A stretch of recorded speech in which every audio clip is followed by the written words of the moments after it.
Hello, അപ്പോൾ എല്ലാവർക്കും ഇന്നത്തെ പുതിയൊരു വീഡിയോയിലോട്ട് സ്വാഗതം. അപ്പോൾ നമ്മളിന്നൊരു ഈവനിങ് സ്നാക്സാണ് ചെയ്യുന്നത് മുട്ട കൊണ്ട്. അതിനായിട്ട് ഞാനൊരു ബൗളിലോട്ട് 1 കപ്പ് മൈദാമാവിലോട്ട് 1.5 ടീസ്പൂണോളം റിഫൈൻഡ് ഓയിൽ, പിന്നെ ഞാൻ കുറച്ച് ഉപ്പും കൂടെ ഒന്ന് ചേർത്തിട്ടുണ്ട്. ഇതെല്ലാം കൂടെ നമുക്ക് കൈ കൊണ്ട് നന്നായിട്ട് ഒന്ന് മിക്സ് ചെയ്ത് കൊടുക്കാം. മിക്സ് ചെയ്തതിന് ശേഷം കുറച്ച് വെള്ളം ഒന്ന് ഒഴിച്ച് കൊടുക്കുക. ഒരുപാട് വെള്ളം ഒഴിക്കല്ലേ. അപ്പോൾ നമ്മൾ ഈ മാവിൻ്റെ പരുവമെന്ന് പറയണത് ഒരുപാട് കട്ടിയാവാനും പാടില്ല, ഒരുപാട് സോഫ്റ്റ് ആവാനും പാടില്ല. ഒരു മീഡിയം പരുവത്തിന് വേണം നമ്മൾ മാവ് ഒന്ന് കുഴച്ചെടുക്കാനായിട്ട്. അപ്പം ഞാൻ മാവ് ഇവിടെ കുഴച്ചെടുത്ത് വെച്ചിട്ടുണ്ട്. ഇനി നമുക്കിതിൻ്റെ ഫില്ലിങ് തയ്യാറാക്കാം. അതിനായിട്ട് ഞാനൊരു കടായിലോട്ട് കുറച്ച് ഓയിലൊന്ന് ഒഴിച്ച് കൊടുക്കുന്നുണ്ട്. അപ്പം ഞാനിവിടെ തയ്യാറാക്കുന്നത് മുട്ട കൊണ്ടുള്ള ഫില്ലിങ്ങാണ്. അപ്പോൾ നിങ്ങൾക്ക് മുട്ട, ചിക്കൻ, മീൻ, എന്തെങ്കിലും വെജിറ്റബിൾസൊക്കെ വെച്ചിട്ടാണെങ്കിൽ അങ്ങനെ ഏത് രീതിക്കാണോ നിങ്ങൾക്ക് ഫില്ലിങ് തയ്യാറാക്കാനായിട്ട് ഇഷ്ടം ആ രീതിക്ക് നിങ്ങൾക്ക് ഫില്ലിങ് തയ്യാറാക്കാം. അപ്പോൾ ഞാൻ കുറച്ച് സവാള ചെറുതായിട്ട് നുറുക്കിയത്, അതിനോട്ട് ഞാനൊരു പകുതി തക്കാളി, അപ്പോൾ ഞാൻ ഒരു മീഡിയം സൈസിലുള്ള സവാളയും അതുപോലെ ഒരു മീഡിയം സൈസിലുള്ള തക്കാളിയാണ് എടുത്തിട്ടുള്ളത്. പിന്നെ കുറച്ച് ക്യാരറ്റ് ഒന്ന് ഗ്രേറ്റ് ചെയ്തത് എല്ലാം കൂടെ ഒന്ന് ചേർത്ത് കൊടുത്തിട്ടുണ്ട്. ഇതെല്ലാം കൂടെ നമുക്ക് നന്നായിട്ടൊന്ന് വഴറ്റി കൊടുക്കാം. അപ്പോൾ ഞാനത് ഒന്ന് വഴറ്റി കൊടുത്തിട്ടുണ്ട്. ഇനി നമുക്കിതിലോട്ട് കുറച്ച് ഉപ്പ്, അതുപോലെ തന്നെ ഞാൻ ഗരം മസാലയും മുളക് പൊടിയും മാത്രമാണ് ചേർക്കുന്നത്. അപ്പോൾ നിങ്ങൾക്ക് മഞ്ഞൾപ്പൊടി, അതുപോലെ തന്നെ കുരുമുളക് പൊടി, മല്ലിപ്പൊടിയൊക്കെ നിങ്ങൾക്ക് ഇഷ്ടമുണ്ടെങ്കിൽ ചേർത്തോളൂ. പിന്നെ ഇതിൽ ഒരു മുട്ടയാണ് എടുത്തിട്ടുള്ളത്. ആ മുട്ട ഞാനൊന്ന് ഗ്രേറ്റ് ചെയ്തിട്ടാണ് ചേർത്തിട്ടുള്ളത്. മുട്ട ഗ്രേറ്റ് ചെയ്തിട്ട് നമ്മൾ ചേർക്കുമ്പോഴത്തേക്കായിരിക്കും നമുക്ക് ഈ ഫില്ലിങ് തയ്യാറാക്കുമ്പോൾ നല്ല ഈസി ആയിട്ട് നമുക്ക് ഫില്ലിങ് ചെയ്യാനായിട്ട് പറ്റുള്ളൂ. കണ്ടല്ലോ. എന്നിട്ട് ഞാൻ കുറച്ച് മല്ലിയിലയും കൂടെ ഒന്ന് ചേർത്തിട്ടുണ്ട്. എല്ലാം കൂടെ നന്നായിട്ടൊന്ന് മിക്സ് ചെയ്ത് കൊടുക്കുക. നല്ലൊരു ഫില്ലിങ്ങാണ്. അധികം മസാലകളോ അങ്ങനെ ഒന്നും ഞാൻ എടുത്തിട്ടില്ല. അതുപോലെ തന്നെ പച്ചമുളകും അങ്ങനെയൊന്നും ചേർത്തിട്ടില്ല. അപ്പോൾ കുട്ടികൾക്ക് കൊടുക്കാനും ഇത് നല്ലതായിരിക്കും. കണ്ടല്ലോ, നല്ല രീതിയിൽ ഞാനൊന്ന് മിക്സ് ചെയ്ത് കൊടുത്തിട്ടുണ്ട്. ഇനി നമുക്ക് നമ്മുടെ മാവ് റെഡിയാക്കി എടുക്കാം. അതിനായിട്ട് ഞാനൊരു ചപ്പാത്തി കല്ലെടുത്തിട്ടുണ്ട്. അതിലോട്ട് ഞാൻ മാവിനെ ഇതുപോലെ കൈ കൊണ്ട് ഒന്നും കൂടെ ഇതുപോലെ ഒന്ന് സോഫ്റ്റായിട്ട് നമ്മളൊന്ന് കുഴച്ച് കൊടുക്കുക. അപ്പം നല്ല മയത്തിലൊന്ന് കിട്ടും നമ്മുടെ മാവ്. ഇനി നമുക്കിതിന് ചെറിയൊരു ബോൾ ഇതുപോലെ എടുത്തിട്ട് എൻ്റെ മുകളിലോട്ട് ഞാനൊന്ന് മൈദാ മാവ് വീണ്ടും ഒന്ന് തൂറ്റി കൊടുക്കുകയാണ്. ഇനി നമുക്കിതിനൊന്ന് പരത്തിയെടുക്കാം.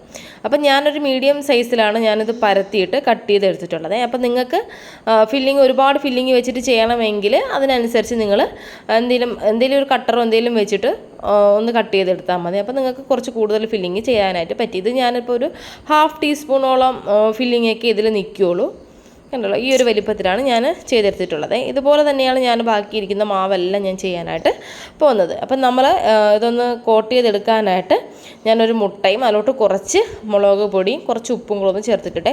ഇനി നമുക്കിതെല്ലാം കൂടെ നന്നായിട്ട് ഒന്നൊരു സ്പൂണോ ഫോക്കോ വെച്ചിട്ട് നന്നായിട്ട് നമുക്കൊന്ന് മിക്സ് ചെയ്തെടുക്കാം. അപ്പം നിങ്ങൾ വെജിറ്റേറിയൻസ് ആണ് എങ്കിൽ വെജിറ്റബിൾസ് യൂസ് ചെയ്ത് ഫില്ലിങ് തയ്യാറാക്കുമ്പോഴത്തേക്ക് നിങ്ങൾ മുട്ടയ്ക്ക് പകരമായിട്ട് കുറച്ച് മൈദാമാവ് ഒന്ന് മിക്സ് ചെയ്തിട്ട് അതിലൊന്ന് ഡിപ്പ് ചെയ്തിട്ട് ഈ ബ്രെഡ് ക്രംസിലിട്ട് ഒന്ന് റോൾ ചെയ്തെടുത്താൽ മതിയാകും. അപ്പോൾ ഞാനൊരു 3 ബ്രെഡ് ഒന്ന് മിക്സിയിലിട്ടൊന്ന് പൊടിച്ചെടുത്തിട്ടുള്ളതാണ് ഇത്. അപ്പോൾ നമുക്കിനി തയ്യാറാക്കാം. എല്ലാം റെഡി ആയിട്ടുണ്ട്. അപ്പോൾ ഞാനിത് ഓരോന്നായിട്ട് എടുത്തിട്ട് നമുക്കിത് റെഡിയാക്കാം. ഞാൻ പറഞ്ഞില്ല, ഒരു 1/2 ടീസ്പൂണോളം ഫില്ലിങ് ഇതിനകത്ത് നമുക്ക് വെക്കേണ്ടി വരുള്ളൂ. അപ്പോൾ നല്ല രീതിയിൽ ഒരുപാട് ഫില്ലിങ് വെച്ചാലും കഴിക്കാനായിട്ട് വലിയൊരു സുഖം കാണില്ല. കുറച്ച് ഈ ഒരു ആവശ്യത്തിനനുസരിച്ച് നമ്മൾ വെക്കുമ്പോഴത്തേക്ക് അത് കഴിക്കാനും ഒരു സ്വാദായിരിക്കും. കണ്ടല്ലോ, ഈ ഒരു രീതിയിൽ വേണം നമ്മൾ വെച്ച് കൊടുക്കാനായിട്ട്. നിറച്ചങ്ങ് വെക്കല്ലേ. ഇനി നമുക്കിതിൻ്റെ താഴത്തെ ഈ ഭാഗത്തായിട്ട് കുറച്ച് വെള്ളം ഒന്ന് തൊട്ട് കൊടുക്കാം. അപ്പോൾ നല്ല ഇതായിട്ട് നമുക്ക് കവർ ചെയ്തെടുക്കാനായിട്ട് പറ്റും. ഒട്ടി ഇരിക്കും ഇത്. കണ്ടല്ലോ, ഇങ്ങനെ വെച്ചിട്ട് ഇതുപോലെ ഒന്ന് മടക്കി കൊടുത്തിട്ട് നമ്മൾ വിരൽ വെച്ചിട്ട് ചെറുതായിട്ട് ഇതുപോലെ ഒന്ന് പ്രസ് ചെയ്ത് കൊടുത്താൽ മതി. അപ്പോൾ നമ്മളെ ഫില്ലിംഗ് ഒന്നും പുറത്ത് പോവാതെ നല്ല രീതിയിൽ അത് കവറായിട്ട് കിട്ടും.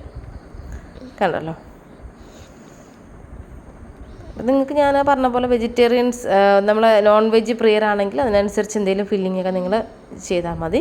ബീഫ് ഒക്കെ വെച്ചിട്ട് നിങ്ങൾക്ക് ഇതിനകത്ത് ഫില്ലിങ് തയ്യാറാക്കാമേ. അപ്പോൾ കണ്ടല്ലോ, നല്ല രീതിയിൽ ഞാനൊന്ന് റെഡിയാക്കി എടുത്തിട്ടുണ്ട്. ഇനി നമുക്കിതിനെ മുട്ടേൻ്റെ കൂട്ടിൽ ഇതുപോലെ ഒന്ന് ഡിപ്പ് ചെയ്തിട്ട് നമ്മൾ ബ്രെഡ് ക്രംസിലിട്ടിട്ട് ഒന്ന് റോൾ ചെയ്തെടുത്ത് ഫ്രൈ ചെയ്തെടുക്കാം. ഇത്രയേ ഉള്ളൂ. അടിപൊളിയാണ്, കഴിക്കാനും നല്ല സ്വാദാണ്. എണ്ണയൊന്നും കുടിക്കില്ല, അങ്ങനെ നിങ്ങൾ പേടിക്കേണ്ട. നല്ല ടേസ്റ്റിയാണ്, കുട്ടികൾക്കൊക്കെ നന്നായിട്ട് ഇഷ്ടമാവും. നമ്മളെ വീട്ടിലുള്ള നമ്മളെ വീട്ടിൽ എപ്പോഴും അവൈലബിൾ ആയിട്ടുള്ള ചേരുവകൾ കൊണ്ട് നമുക്ക് ചെയ്യാനായിട്ട് പറ്റിയ ഒരു സിമ്പിൾ സ്നാക്സ് റെസിപ്പിയാണ്. കണ്ടല്ലോ, അപ്പോൾ തിരിച്ചും മറിച്ചും ഒക്കെ ഇട്ടിട്ട് ഞാൻ നന്നായിട്ടൊന്ന് മിക്സ് ചെയ്ത് എടുത്തിട്ടുണ്ട്. എല്ലാ ഭാഗത്തും ഒരുപോലെ നമ്മൾ ബ്രെഡ് കിട്ടണം. കണ്ടല്ലോ, ഇനി നമുക്കിത് ഓയിലിട്ടിട്ട് ഒന്ന് ഫ്രൈ ചെയ്ത് എടുക്കുക. അപ്പോൾ ഞാൻ ഓയിൽ മീഡിയം ഫ്ലെയിമിൽ ചൂടാകാനായിട്ട് വെച്ചിട്ടുണ്ടായിരുന്നു. അതിലോട്ട് നമ്മൾ തയ്യാറാക്കിയ ഇതെല്ലാം ഓരോന്നായിട്ട് ഇട്ട് ഫ്രൈ ചെയ്തെടുക്കുക. കണ്ടല്ലോ കുറച്ചൊന്ന് നല്ല വീർത്ത് ഇതാ കണ്ടല്ലോ ഈ ഒരു രീതിയിൽ ഒന്ന് കിട്ടിയിട്ടുണ്ട്. ഇനി നമുക്കിതിനെ ഒരു പാത്രത്തിലോട്ട് മാറ്റാം. ഇതുപോലെ തന്നെ നമുക്ക് ബാക്കിയെല്ലാം ഫ്രൈ ചെയ്തെടുക്കാം. ഇപ്പോഴത്തെ ഞാൻ ഫ്രൈ ചെയ്തെടുത്തതിനെല്ലാം ഞാനൊരു പ്ലേറ്റിലോട്ട് മാറ്റിയിട്ടുണ്ട്. അപ്പം നിങ്ങൾക്ക് ടൊമാറ്റോ സോസോ അല്ലെങ്കിൽ മയോണൈസോ ഒക്കെ വെച്ചിട്ട് നിങ്ങൾക്ക് കഴിക്കാം. അതിൻ്റെ ഒരു ഇതായിട്ട് ഏതാണോ നിങ്ങൾക്ക് ഇഷ്ടം ആ രീതിയിൽ നിങ്ങൾ ട്രൈ ചെയ്തോളൂ. അല്ലെങ്കിൽ നല്ല പുതിന ചട്നി ഉണ്ടെങ്കിലും അടിപൊളി ടേസ്റ്റ് ആയിരിക്കും. അപ്പോൾ ഞാനിതൊന്ന് കട്ട് ചെയ്ത് കാണിച്ചു തരാം. നല്ല ക്രിസ്പി ആയിട്ടാണ് ഇരിക്കുന്നത്, പുറമേ അകമേ നല്ല സോഫ്റ്റ്, നല്ല ജ്യൂസി ആയിട്ടും. കണ്ടല്ലോ അടിപൊളി ടേസ്റ്റാണ്. അപ്പോൾ ട്രൈ ചെയ്ത് നോക്കുക. വീഡിയോ ഇഷ്ടമായാൽ മാത്രം ചാനൽ സബ്സ്ക്രൈബ് ചെയ്യുക. Thanks for watching.